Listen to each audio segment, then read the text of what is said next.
mountain are our circumstances and our situations in our very lives. Amen. How many got some mountains need to be removed? Yeah, so we need to understand how to make this happen. Be thou removed and be thou cast into the sea. But then it says, and shall not doubt in his heart. It doesn't say, and shall not doubt saying.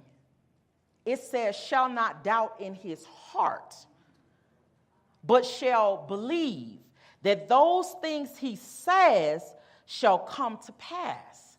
So what happens is, let's back it up. Let's back it up, because when we doubt in our heart, we can't believe. And I was thinking about, I said, Lord, what stops us?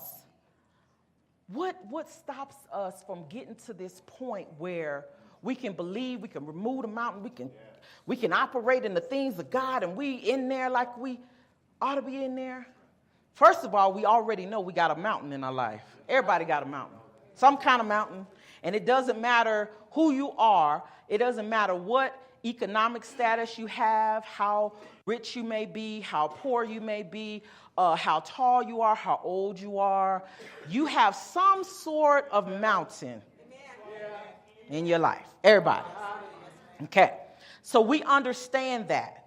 Now, I'm going to teach you a few things throughout this lesson. So I need you to write it down. Okay.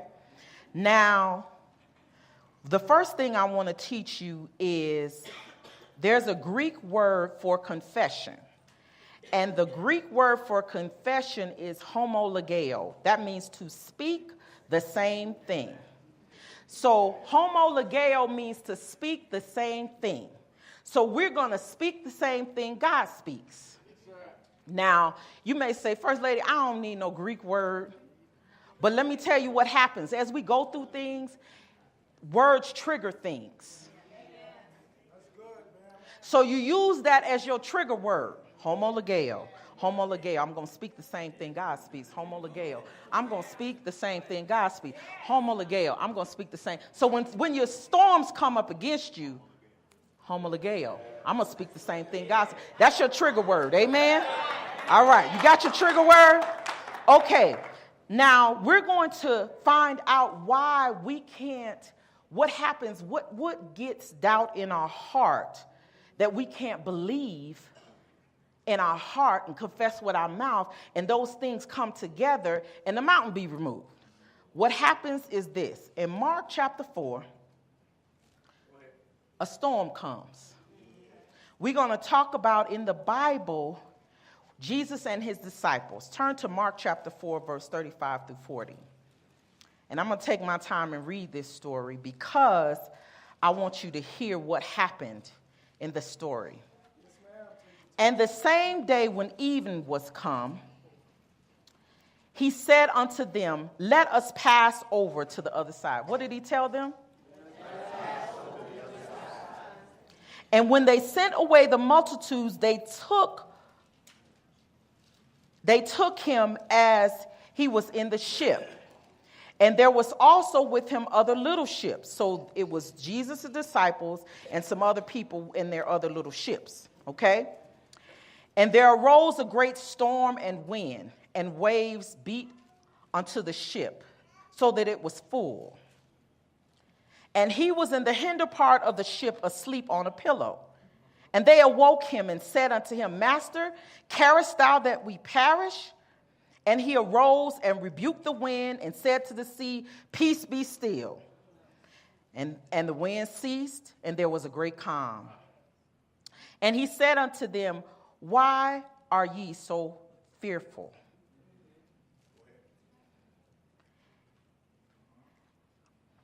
How is it that you have no faith? What happens to us is, in our faith walk, last week we talked about there's a faith walk. We're walking by faith. All throughout our lives, we're walking by faith. But in the midst of us walking by faith, storms come. Storms come to overtake us. Storms come to distract us. Storms come to move us from our place of focus. Because Jesus told them, where were they going? To the other side. So much so, he went to sleep in the boat. He was not concerned about the weather conditions.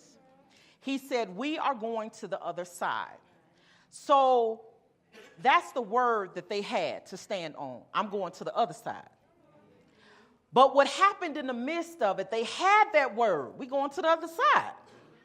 But then the storm came. And because of the conditions that surrounded them, they became afraid.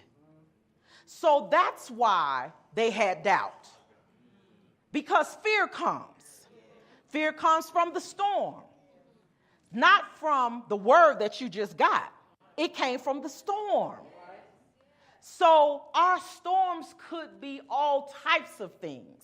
You may think your storm in your life may be the worst storm ever because it's your storm. Now, somebody else has a storm, and it's the worst thing that's happening in their life. They having problems on their job. They don't know if they need to stay, go. They don't know what to do. That's a storm. There may be somebody else. It's a friend of mine that's with CCI Connection. She has a storm. She has a brain tumor.